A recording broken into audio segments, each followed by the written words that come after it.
Bonjour à tous, bienvenue dans ce 15 minutes de grâce et de vérité. Toujours un privilège d'entendre la parole de Dieu à travers le pasteur Roland Laos qui nous encouragera aujourd'hui. Sans plus tarder, nous allons louer le Seigneur, le célébrer car il est l'alpha et l'oméga de toutes choses. Alléluia. Tu es l'alpha et l'oméga, nous t'adorons Seigneur, tu es digne de louange. Tu es l'alpha et l'oméga, nous t'adorons Seigneur, tu es digne de louange. Nous te donnons toute la gloire, nous t'adorons Seigneur, tu es digne de louange. Nous te donnons toute la gloire, nous t'adorons Seigneur, tu es digne de louange. Nous t'adorons Seigneur, tu es digne de louange. Nous t'adorons Seigneur, tu es digne de louange. Alléluia, il est digne de louange, digne d'être adoré. Nous allons passer l'éternité à le louer un jour. Allons écouter la parole de Dieu et que nous soyons bénis. Bienvenue à tous mes frères et sœurs. Merci d'être fidèles à ce programme de 15 minutes de grâce et de vérité. Et Joël, merci pour la conduite dans la louange qui nous permet de passer ce moment merveilleux dans la parole du Seigneur. Et nous voyons ce matin dans 1 Corinthiens chapitre 1er verset 18 qui nous parle de la parole de la croix qui est la puissance de Dieu. Lisons avant tout au verset 17. Paul nous dit « Car Christ ne m'a pas envoyé pour baptiser, mais pour annoncer l'évangile, et cela sans la sagesse du langage, afin que la croix du Christ ne soit pas rendue vaine. » Nous voyons que la sagesse du langage, ce qui vient de la connaissance de l'homme, de son intelligence, tend à réduire, si nous pouvons dire, l'efficacité et la puissance de cet évangile. Ça ne veut pas dire que l'évangile diminue de puissance, mais l'homme, de par son intelligence, quelque part, il tend à rendre la puissance de l'évangile sans force. Alors, il est essentiel de saisir cela, que pour vivre la puissance de l'évangile, l'intervention de l'homme doit être exclue. Okay? Et c'est pour cela que l'Église aujourd'hui est beaucoup privée de la puissance de l'Évangile à cause de l'intervention de l'homme dans l'Église, de sa sagesse, de son intelligence et de sa connaissance. Mais nous rendons grâce au Seigneur de nous avoir placés sur un fondement solide, afin que nous puissions goûter de la puissance de l'Évangile continuellement aujourd'hui dans nos vies. Alors, au verset 18, il nous dit « Car la parole de la croix est folie pour ceux qui périssent, mais pour nous, c'est-à-dire les chrétiens sauvés, nés de nouveau, qui sommes sauvés, elle est la puissance de Dieu. » C'est vrai que dans Romains chapitre 1er, le verset 16, la parole nous parle que l'Évangile est la puissance de Dieu pour le salut de quiconque croit. Alors c'est la puissance de Dieu pour sauver quelqu'un, pour le délivrer de la puissance des ténèbres, de ses péchés, de sa vie passée. Mais c'est cette même puissance de l'Évangile qui aujourd'hui, pour le chrétien, arrive à faire une œuvre profonde et puissante en lui, pour le transformer, le changer à l'image de Jésus. Quel cadeau, quelle grâce! Et frères et sœurs, beaucoup de chrétiens ne voient pas cette suite de la grâce de Dieu. non seulement de la grâce de Dieu qui sauve, mais de la grâce de Dieu qui transforme par cette même puissance de l'Évangile. Et les chrétiens restent comme ils sont. Et nous, quand le Seigneur nous éclaire comme cela, et ça nous emmène à nous ouvrir à cette puissance. Elle nous a sauvés, et quand la puissance de Dieu nous a sauvés, nous avons un témoignage de cette puissance-là. Tout le monde a un témoignage de son passé, comment le Seigneur l'a transformé. Mais quel est notre témoignage aujourd'hui, en tant que chrétien, de la puissance de l'Évangile qui nous change chaque jour, jour après jour, à la gloire du Seigneur, à son image? Où est ce témoignage? C'est ça que nous devons réaliser. Comment le chrétien doit goûter de la puissance de l'Évangile chaque jour de sa vie, en acceptant l'œuvre de Christ en lui, c'est-à-dire l'œuvre puissante de la croix de Jésus. Alors, nous voyons que le verset 19 nous dit que la prédication de l'Évangile, par la prédication de l'Évangile, Dieu veut détruire et anéantir la sagesse des hommes et leur intelligence.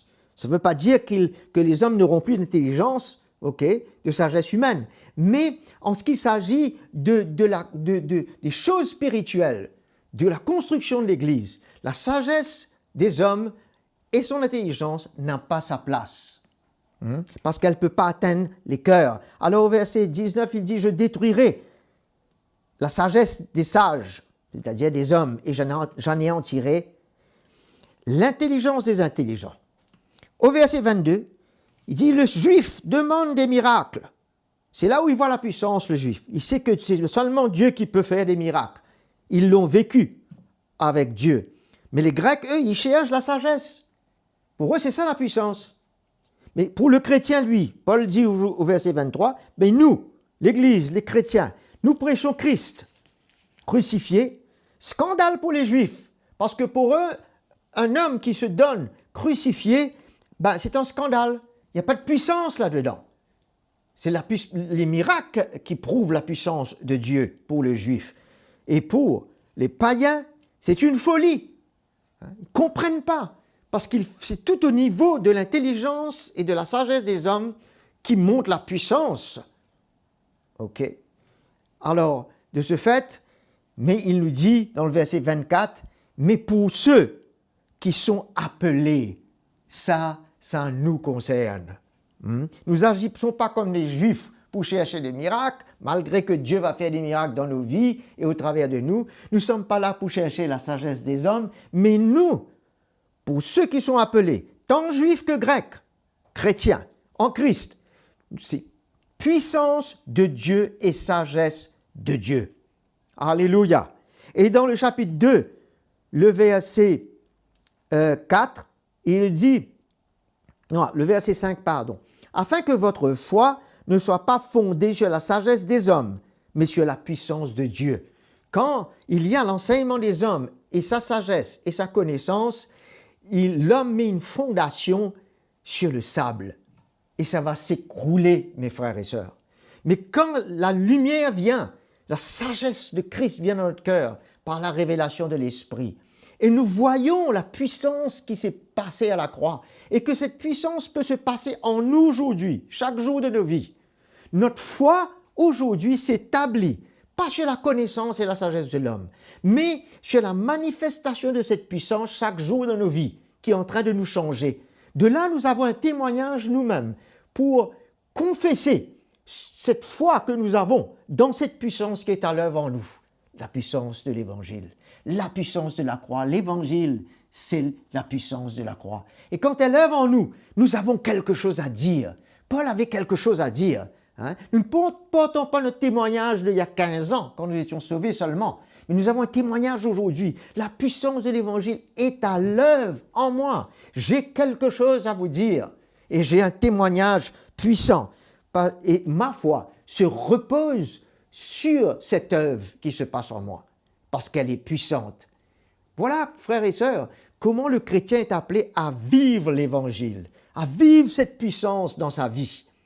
Et il aura toujours un témoignage frais, vivant, qui pourra toucher les cœurs des autres, inviter les autres à voir et à vivre la puissance de l'Évangile.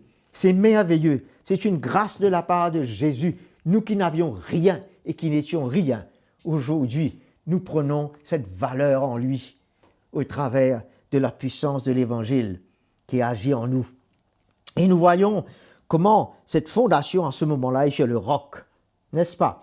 Alors nous voyons comment dans Colossiens chapitre 2 versets 8 et 22, Paul, il avertit les Colossiens, le peuple de Dieu, de faire attention, prenez garde au verset 2, de la philosophie des hommes, des traditions religieuses, des préceptes, et des enseignements humains, parce que cela va vous dévier, dérouter.